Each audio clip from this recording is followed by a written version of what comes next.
Hello everyone! Welcome to the Four Corners. By the way, I'm Ken, and in this episode, pag-usapan natin yung induction chemotherapy experience ko.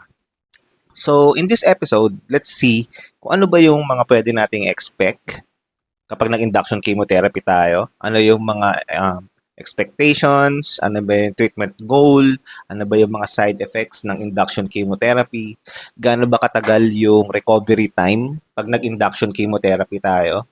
So, let's start with the context, okay?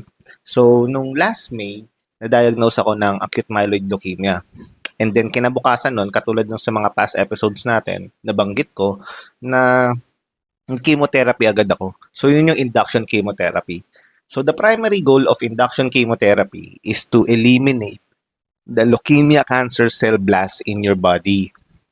So, I was detected with acute myeloid leukemia, and then ang kailangan, first step for healing is to eliminate all the cancer cells in your body. So, normally, nagkakaroon tayo ng 2 cycles ng induction chemotherapy para ma-achieve natin yung remission. So, what is remission? So, remission is the term used para masabi natin na wala na tayong cancer cells sa katawan natin. So, in my case, 2 cycle ng induction chemotherapy yung ginawa sa akin. So, ang nangyari kasi no, nung first induction chemotherapy ko, hindi kasi ako nag-remission. So, may mga natirang leukemia blast sa katawan ko. But, after nung pangalawa ng induction chemotherapy, doon na ako nag-remission. Okay, so ang ginawa sa akin is every induction chemotherapy, nagkakaroon tayo ng bone marrow aspiration.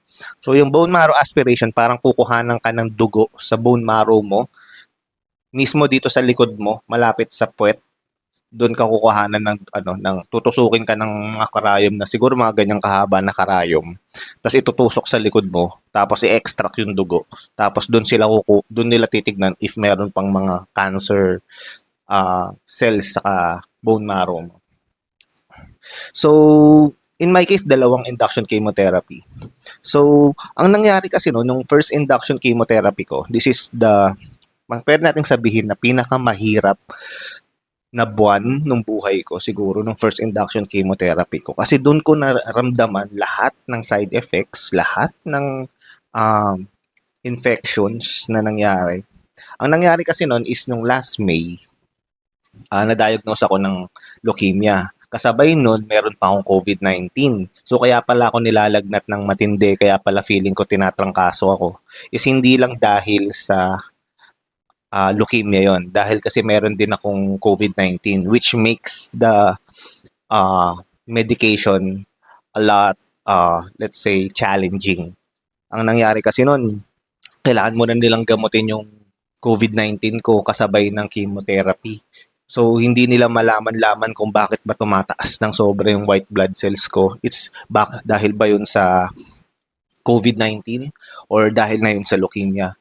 So, ang dami kong pinagdaanan nun. So, isa sa mga pinaka prominent na naramdaman ko nun dahil meron nga rin akong sakit sa puso nun, yung myocarditis, is yung hindi ako talaga makahinga during the chemotherapy. Sabihin natin sa first week ng chemotherapy, okay naman wala ka pang nararamdaman. But ang effect kasi ng chemotherapy is hindi siya nung after ng chemotherapy that day. For example, nag-chemotherapy ako ng Monday, Tuesday, wala pang epekto yung chemotherapy nun. Ang epekto ng chemotherapy is next week pa, after 7 days. So, kung chemotherapy ako ng Monday, next week Monday, mararamdaman ko na epekto ng chemotherapy. So, ganun yung nangyari sa akin. And ang nangyari is sobrang baba na, pinapababa nun yung white blood cells ko. Sinisira niya yung mga leukemia cells. At the same time, sinisira din niya yung mga good cells sa katawan ko. Yung white blood cells, red blood cells, yung platelet, yung pinaka-isa pa sa mga talagang decrease sa akin. So, umabot ako ng pinakamababang platelet count ko is, I think 13 platelet counts. Yun yung natira sa akin. So, parang ang nangyayari nun is everyday sinasalinan ako ng dugo, sinasalinan ako ng platelet, which is really hard kasi ang blood type ko is AB. So, it's rare pala yung blood type ko. So, what happened is, ang hirap humanap ng donor. Ang hirap humanap ng magdo-donate sa'yo, lalo na sa kahit na may Red Cross. Ang hirap humanap ng mga available na dugo, lalo na yung platelet. So, we resulted na maghanap ng mga magbayad, ng mga donor. So, syempre inaabutan namin, willing sila mag-donate pero kasi yung oras din na inaano nila na sinasayang nila sa amin kasi pag nagdo-donate ka ng dugo, siguro around 5 hours ang kailangan mong gawin, bunuin. Itetest ka pa, i-screening ka pa kung pwede ka ba. So, ang daming pwedeng pagdaanan ng donor mismo ng dugo. So, kahit papaano, nag-aabot kami ng pangkain, pang ano nila, pang pamasahe, ganun. Siyempre kasi oras din yung binabayaran nila doon. So, buti naman meron din namang mga nag-donate but sobrang hirap kasi nung part na yun. Isa rin sa mga challenging part din kasi nagkaroon ka ng infections. Ang nangyari sa akin no, nagkaroon ako ng hospital-acquired pneumonia. So, bukod sa hindi ako makahinga because of my myocarditis, meron akong masakit dito sa dibdib ko kapag hindi ko siya maintindihan eh. Hindi ako makatulog kahit anong part, sideways, left or right. Hindi ko makuha kung saan ako matutulog kasi kapag gumalaw ako, masakit yung tagiliran ko. Pag huminga ako, masakit yung dibdib ko. So, isa yun sa mga naging challenges din sa akin during induction chemotherapy. One thing, isa pa, nangyari sa akin nun, ah, kapag ah, kapag nagte-therapy kasi, nagki-chemotherapy ka kasi, um, sinusuweruhan ka dito. So, tinutusok nila yung mga veins mo, mga veins mo dito para dito nila ilalagay, padadaanin yung chemo. So, what happened is, dumating yung time na nagki-chemotherapy ako. So, every 3 days kasi pinapalitan yung ano mo dito, yung suwero mo. So, wala na silang mahanap na suwero, na veins dito sa braso ko. Magkabilang braso ko, wala na silang mahanap na tutusukan. There was a time, sobrang namaga yung dito ko. Pumutok yung veins ko. Hindi nila mahanap kung saan sila tutusok ng suwero. Sobrang sakit. So, isa kasi kung bakit kasi lagi sila nagpapalit every 3 days tumutusok sila is para ma-avoid din yung infections. Kaso ang problema kapag nagki-chemo ka, chemo patients ka, luminipis yung mga ano mo dito mga ugat mo, numinipis, hindi nila mahanap kahit meron silang device to look for the arteries or veins dito sa mga braso mo, hindi nila mahanap. One thing na challenging pa kasi nung hinahanapan ako ng veins kung saan sila tuturok for chemotherapy is yung tattoo ko. Isa rin pala yun sa parang nagpapahirap sa kanila kung para humanap ng veins kung saan katuturukan. Kasi kapag may tattoo ka around your arm, hindi sila makakapagturok doon kasi meron silang device na parang ultraviolet rays whatever na tinututok nila dito sa braso mo tapos makikita nila kung saan yung mga available veins kung saan sila pwedeng tumusok. Ang problema kapag meron kang tattoo,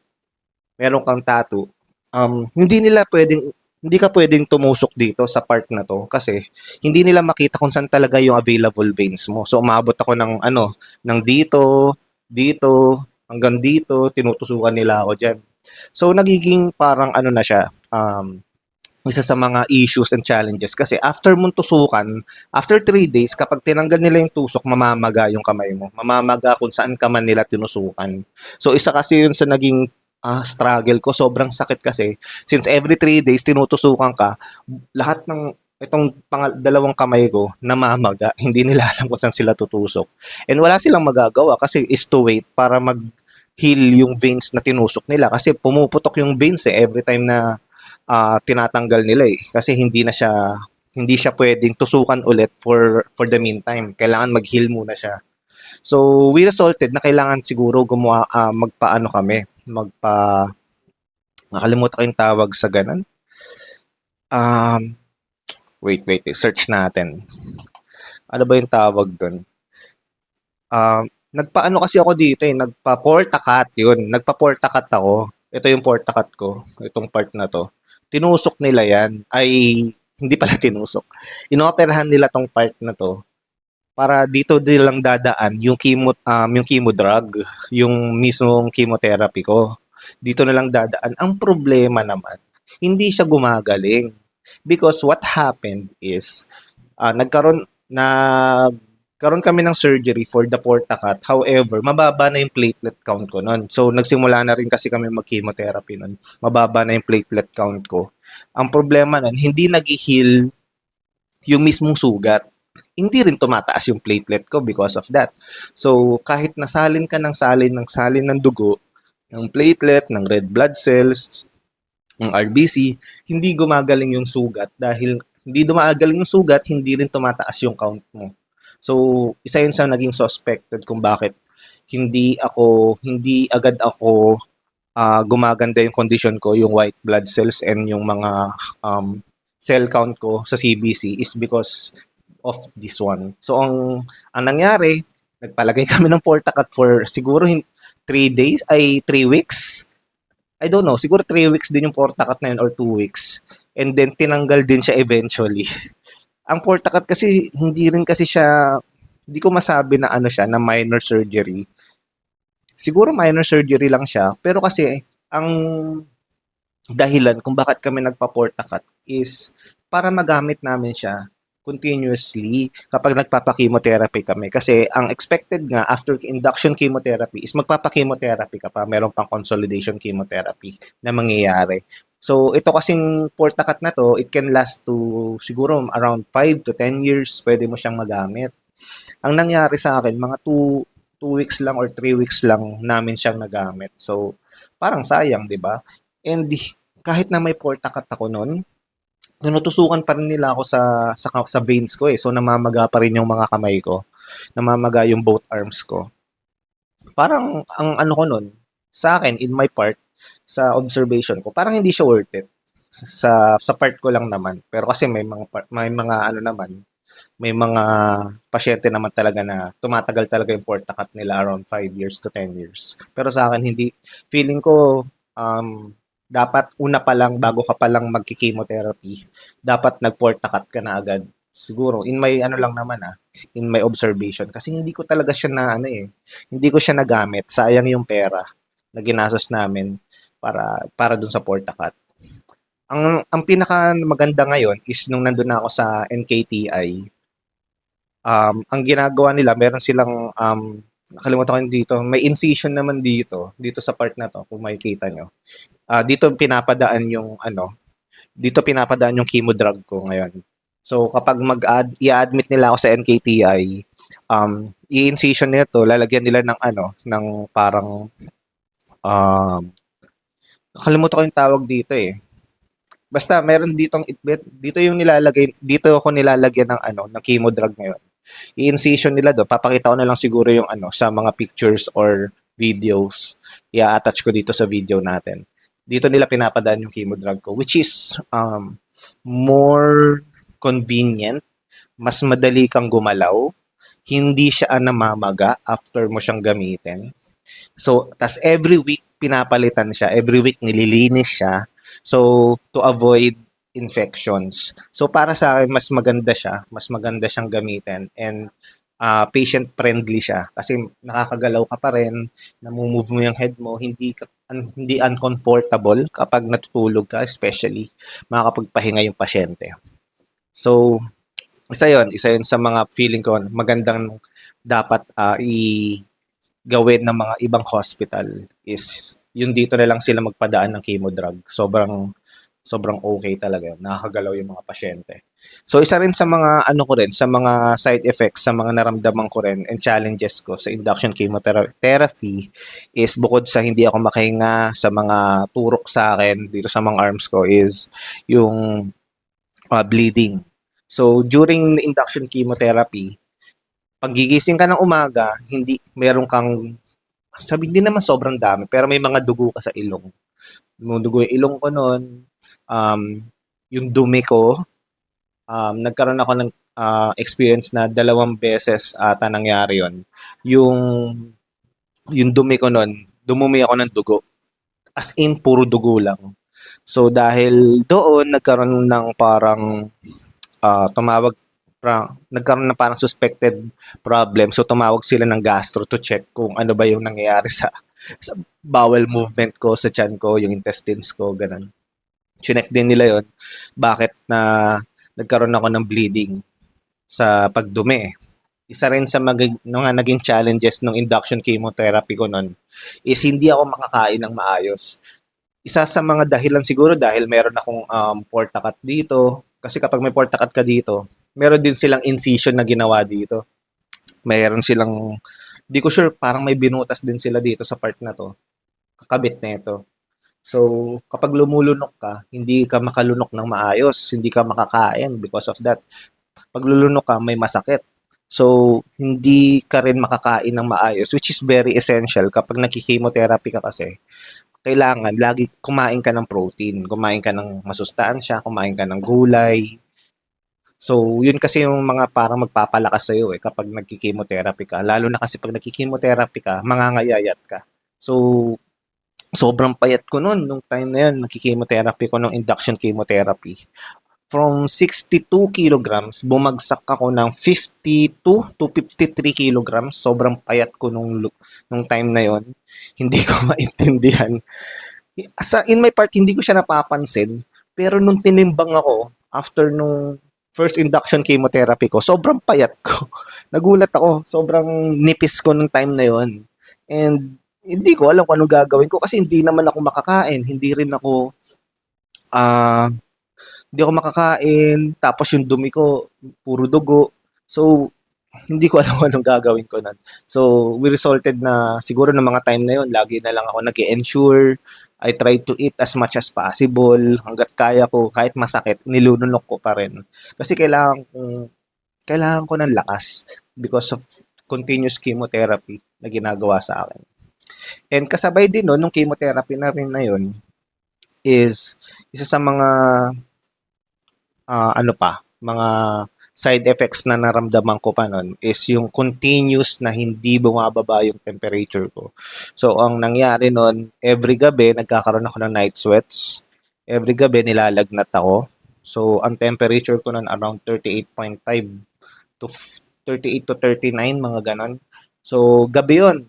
Pag matutulog ka, laging meron kang lagnat, lagi kang papawisan, kahit na naligo ka after nun, tapos bago ka matulog, papawisan ka pa din, tapos lalagnating ka. Kahit na nagbibigay sila ng paracetamol through sa mga swero ko, sa veins ko, hindi pa rin bumababa yung lagnat ko. So, lagi yon gabi yon. Tapos kinabukasan, okay. Tapos pag gabi, lalagnatin ulit ako.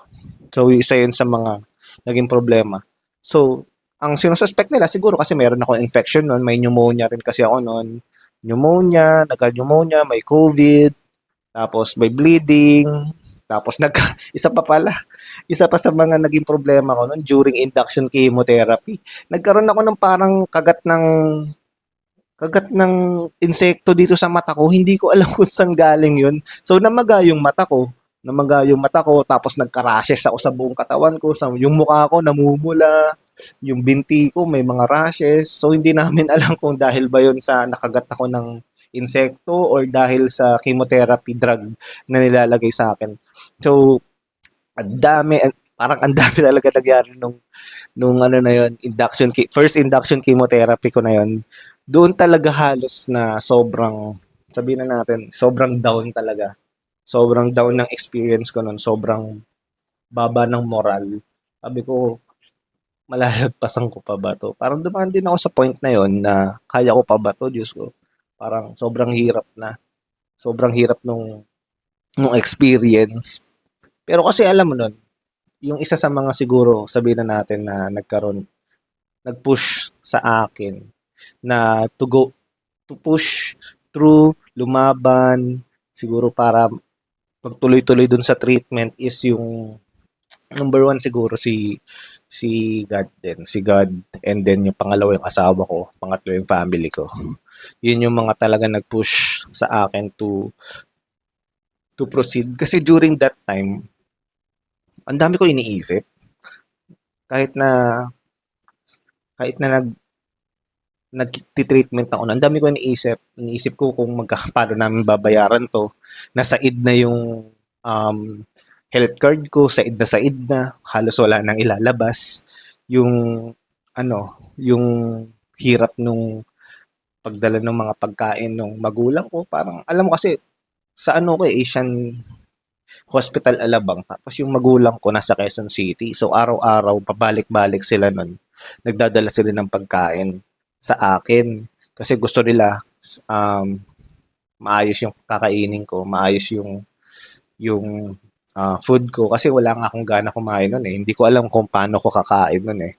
Masakit yung lalamunan mo. So sila, nagdadala sila ng pagkain na may sabaw, ganun. Kung ano yung gusto kong pagkain, dadali nila araw-araw. So ang dami kong dumadaan sa isip ko noon, paano yung finances namin, paano namin ito babayaran. Yung asawa ko, binabantayan ako kahit na may trabaho siya. So pinagsasabay niya yung trabaho niya tapos pag-aalaga sa akin. And alam mo yun, sino ba naman ako para para mag-give up, para sumuko dito sa sakit na to. Yung mga tao sa paligid ko, pinaglalaban ako, tapos ako, susuko ako, ayoko na lumaban, gusto ko na ganito, ayoko na. Yung mga tao sa paligid mo, lumalaban para sa'yo. Tapos, ang gagawin mo na lang, lumaban ka para sa sarili mo. Di ba?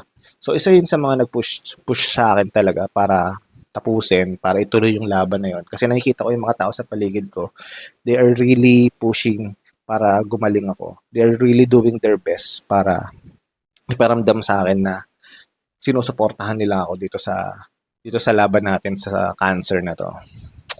And isa 'yan sa mga talagang nagpalakas ng loob ko to continuously uh, lumaban doon sa sakit na to. And hanggang ngayon lumalaban pa rin tayo. And siguro next siguro doon yung mga yun yung mga pinagdaanan ko. Yun yung mga naging experience ko during the induction chemotherapy. And bawat chemotherapy ko nun, ang recovery duration ko nun is 1 month. So after ko mag-chemotherapy, the next week, mag-e-effect yung chemotherapy, bababa lahat ng counts mo, bababa lahat ng blood counts mo, and then the next week naman, next 2 weeks, dun pa lang magre-recover yung blood counts mo, yung katawan mo, dun pa lang ulit lalakas. Dun pa lang makikita sa CBC na nagkakaroon ng improvement sa white blood cells, red blood cells, and your platelets. Pero during that time, tuloy-tuloy pa rin yung pagsalin ng dugo, pagsalin ng platelets sa'yo. So, siguro ang duration per induction chemotherapy in my experience is 1 month. So, every induction chemotherapy ko noon, mga dalawang induction cycle yun eh. So, meron akong parang 2 months mahigit na nagre-recover during those induction chemotherapy. And then, yeah, fortunately naman, thank you Lord, nag-remission naman tayo. So, at present, today, ngayon, cancer-free tayo. And we are going through next is yung consolidation chemotherapy and then yung bone marrow transplant naman. So siguro sa next episode, pag-usapan naman natin yung experience ko sa consolidation chemotherapy. Kung ano ba yung mas mahirap ba yung consolidation chemotherapy compared to induction chemotherapy. So ano ba yung mga kailangan na natin expect? Katulad nito, ano ba yung experience ko, expectations, goals ng consolidation chemotherapy, yung recovery duration ng consolidation chemotherapy. Pag-usapan siguro natin on the next episode. So sobrang haba na kasi ng video natin. Siguro sa next episode, pag-usapan natin yun. And before we close, siguro, I would like to thank them and take this opportunity to thank dun sa mga nurses ko sa Asian Hospital and yung mga staff nila, yung mga doctor namin doon. Big shout out sa inyo. Kilala nyo naman kung sino kayo. Sobrang sabihin natin sobrang professional, sobrang babait ng mga staff nila sa Asian Hospital. Yung doktor namin doon, kay Doc Pia, hello. Sobrang thankful po kami sa mga naging tulong nyo sa amin. Pag-endorse sa amin kay Doc Bonnie, our current doctor in NKTI. Sobrang thankful po kami sa lahat ng tulong na nagawa nyo sa pag-aasikaso sa amin. Sa mga ibang doctors ko pa doon, sa gastro, sa infectious disease na doctor ko sa Asian Hospital, big thanks to you. Sa heart doctor ko po, kay Dr. Aherrera, thank you so much. And sa lahat ng staff sa Asian Hospital na nag-alaga sa akin, I'm really, really grateful to your service. Okay? Thank you po. Thank you po. And a big shout out na rin kay Tita Julie from Muntinlupa. Hello, hello Tita Julie. And for continuously supporting our page, our platform. Thank you. Napanood na daw niya yung lahat ng episodes and humihingi na siya ng susunod na episode. And eto na yon. At Tita Julie, hello. Thank you. Isang huwarang teacher and sobrang bait na tita namin from Muntinlupa.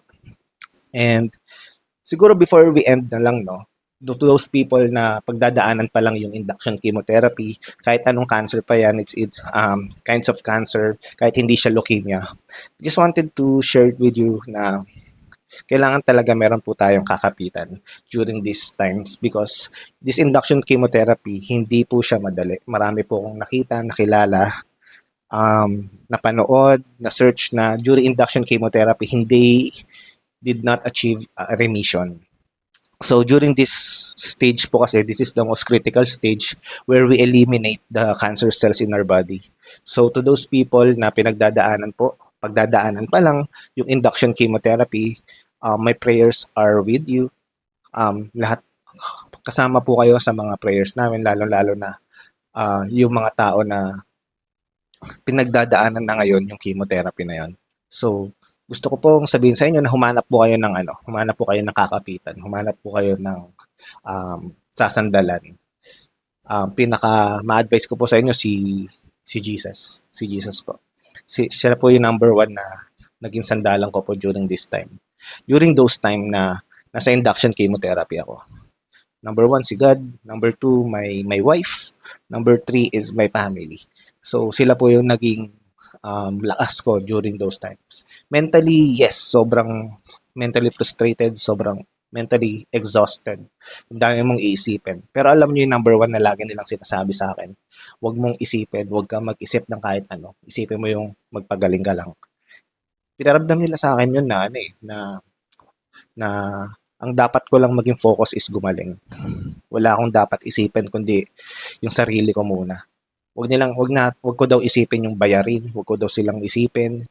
Although sobrang hirap nun, no? Hindi mo isipin yung bayarin. But they made me feel na maging confident sa kanila. They made me feel na magtiwala ako sa kanila kasi sila yung tutulong sa akin. So, a big shout out to my family, to my wife, na pinaramdam talaga sa akin yung support during those darkest time of my life. So, sila yung mga nagparamdam sa akin na kailangan kong gumaling, na okay lang lahat yan. Malalagpasan namin yan. And sobra, nalagpasan nga namin. Kung isipin mo, yung bayarin dun sa Asian Hospital, oh my God, Asian Hospital, hindi po mura doon. Hindi po pipitsuging hospital yung Asian Hospital. Kung mapapanood nyo yung kay Ninong Rai sa mga ibang vlogger or artista, sa Asian Hospital po sila nagpapagamot. So hindi pipitsuging hospital po yung Asian Hospital. Kaya lang din ako doon pumunta kasi mayroon akong card eh. May health card ako and covered ako doon. Hindi ko naman akalain na abutin ako ng 2 buwan mahigit na naka-confine sa Asian Hospital. And yung bill namin spike up. Sobrang laki. And hindi ko alam kung paano namin babayaran yun. But really, God provides dun sa mga bayarin namin na yun. Talagang hindi mo alam eh. Hindi ko alam saan nanggaling yung pera. Yung mga donor na nagdo-donate ng dugo, hindi ko alam kung saan sila galing. Bigla na lang dumadating, magdo-donate ng dugo. Sana gumaling po yung pasyente niyo. Alam mo yun, kung isipin mo mabuti, parang imposible eh. Pero gumawa ng paraan si Lord, si Jesus, to really, ipakita yung kung gaano siya kagaling, kung gaano siya ka-great sa bawat isa sa buhay ko. Kasi up to now, pinapakita sa akin ng Diyos kung gaano siya kagaling, gaano ka-miraculous provider talaga si Jesus Christ sa buhay ko, sa buhay ng pamilya ko. Lalong-lalo na ngayong may sakit ako. Dito naging manifested how really God provides for all our needs. And yeah, I think that's it for me. Yeah. Siguro see you on the next episode. Pag-usapan natin yung sa consolidation chemotherapy ko. And then sa susunod is yung bone marrow transplant ko naman. Yung nalalapit na bone marrow transplant. So sana samahan nyo ako doon. I will give you update, lalo-lalo na pag nasa bone marrow transplant room na tayo. So I will keep you posted, guys. And yeah, I think that's it for me. Thank you everyone. And stay safe.